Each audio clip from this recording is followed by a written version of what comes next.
Have you been feeling the winds recently? Those are the winds of the north. Yeah, last week, the Greek god Boreas, known as the god of the north wind, showed up in my journal. Technically, it's his wife that shows up in my journal, and you can see her pictured here. It's from a note card of a painting by John Williams Waterhouse. Absolutely love it. And when I was looking up about Boreas, I learned there's this Greek god of the north. And I'm like, this is July, in the heat of the summer. Why is the god of winter showing up now? Well, I made the connection at the Oasis session that happened just last Friday. For those of you just discovering here, I'm Kathryn Costa, host of the Oasis. It's a weekly online retreat. You can jump in, and we cover different topics. And it's been interesting how one topic leads into another. There are all these connecting points. And a person showed up in the morning session. Her name is Elizabeth. And she helped me to understand the connection and why in this moment we may be feeling the effects of this god.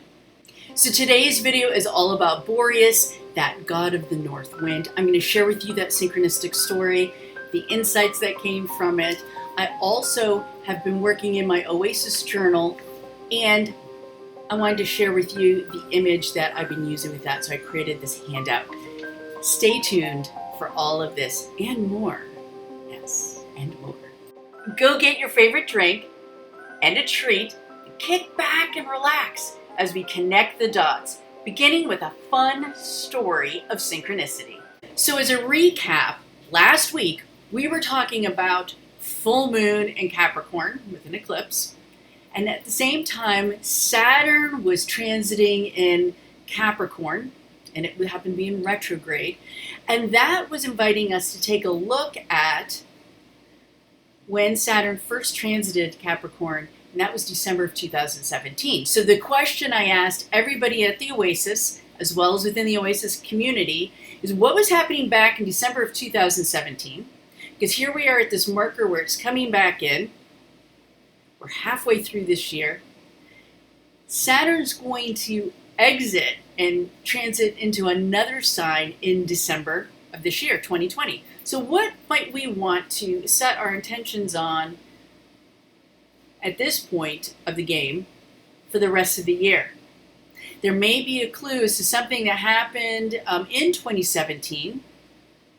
And then we're checking in and saying, what unfinished business do we have? We want to clean up and make a commitment. Maybe committing to something new, or it might be a recommitment. Boreas, as I said, showed up in my journal. His wife did. And I didn't quite grasp the significance of that until Elizabeth showed up in the morning session last week. And she said, Kathryn, I got to show you something. And pictured here is Elizabeth showing us her wood burning picture of the same image. And get this, she did this December 2017. I happen to live in New Hampshire. She was living in New Hampshire at the time. She's now in Vermont. So she's like, Kathryn, I was even in New Hampshire. Oh my gosh. So then, as we're talking about this, it dawns on me. Boreas, the winds of the north, who is a signal of change, transition, and winter. That was winter time, or the signal that winter's coming. It's also the beginning of this transit, the beginning of this change in the wind.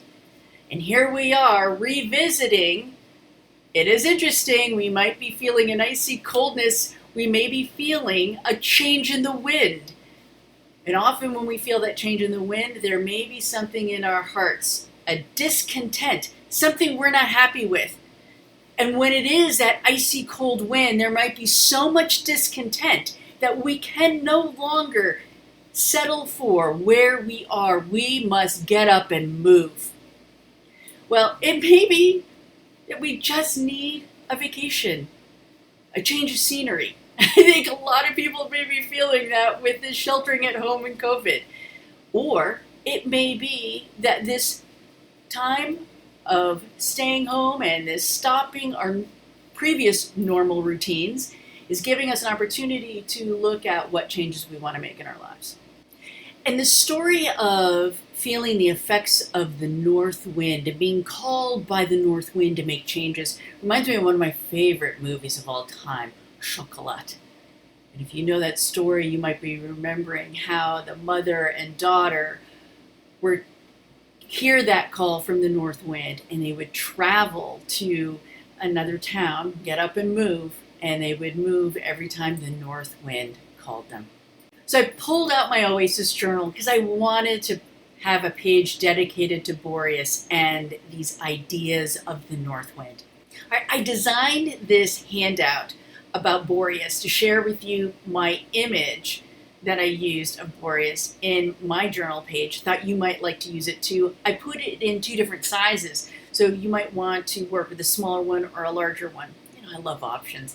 I also included there a brief synopsis and those key questions about the winds of change. So to get that download, that is located in the super secret private Facebook group. And I'll be sending an email out as well to all Oasis members with a link to this PDF. If you're not a member and you want to join, all you have to do is sign up for one of my sessions. And speaking of sessions, the session for this week, in fact, it's tomorrow, is on the Greek goddess Hestia. Now, I was reviewing Hestia and it just dawned on me a new connection.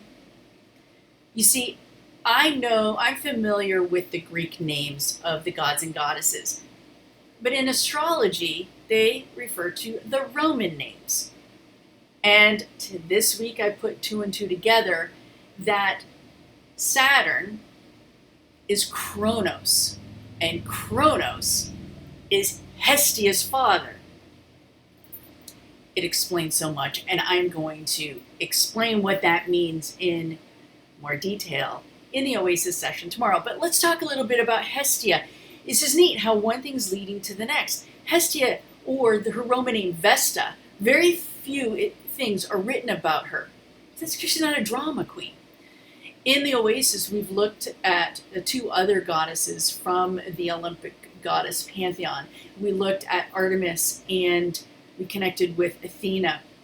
And all these 3 goddesses are very independent. That's what I love about all of them. And I recognize different qualities in all of them in myself. With Artemis, she's the one who's really passionate, and that passion motivates her. She tends to be an advocate for the less fortunate. So like the current issues right now about Black Lives Matter, that gets Artemis all riled up. She also travels by moonlight. She's highly intuitive. She loves nature. And so that's Artemis. Her attention and focus is outward. Athena, another independent goddess, she's also got the great power focus, also focused outward. And she is very cool-headed, unlike Artemis, who's a hothead and passionate. Athena teaches us how to cool our jets and be strategic, and how we can parlay and negotiate and navigate life using our brains and not getting swept up by emotions. And I can see the benefit of both of those, and how do we call upon these different ones? Well, Hestia is very different. Her focus, just as keen as the other 2, is not outward, it's turned inward. And that's why I'm depicting it here with this labyrinth. The idea of a labyrinth is this path that you take that is a meditative path, and what do we find at the center? I put that flame, because Hestia is known as the hearthkeeper. She is the one who tends the flame in the hearth, in the home, or in the temple flame. Her demeanor, her way of being is very calm, and that's why I worked with her colors of silver and lavender, very soothing, very calm. So she's very calm on the outside, but often misunderstood because she does have this flame of curiosity and quiet passion inside.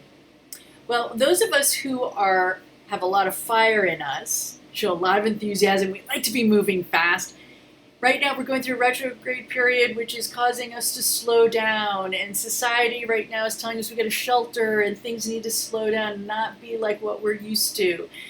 Well, Hestia teaches us how to slow down. That's slow living. In fact, I started working on a new journal page. This is just the beginning pieces of it.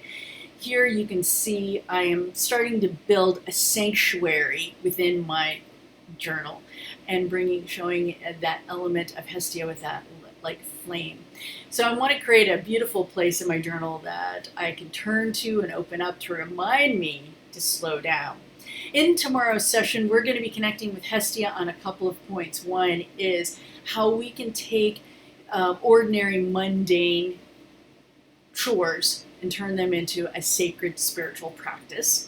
She also teaches us the importance of our spiritual practices. So, for example, meditation is one thing that she shows us. I'm going to talk about some other activities that are typical of a Hestian that you might be inspired to do, that also bring you back to your center and help you in times that might feel rocky or uncertain or lots of anxiety.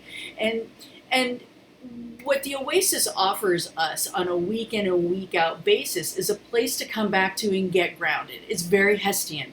The guided meditation that I lead you in gives you an opportunity to really quiet that noise outside of you, quiet that rattling noise inside of you, so you can hear that wisdom within. Help you to recommit to your spiritual practices. It's like hitting that reset button every week, and it's designed to be a balm for your soul. And so many people have expressed just in the last week how they love coming back each week, that they need this time for themselves. So if this sounds interesting to you, I'm going to be sharing a lot more about Hestia tomorrow that you're not going to find online anywhere else. And I'm creating an experience for you to connect with your inner Hestia and your inner wisdom. I do hope to see you tomorrow at the Oasis. Check out my website, truenortharts.com/Oasis for more information. And always check out the description below for links. I like to link up to some of the things I reference here in the video. And so definitely check that out. Hope to see you this week. And if not, I hope to see you at the Oasis one day soon.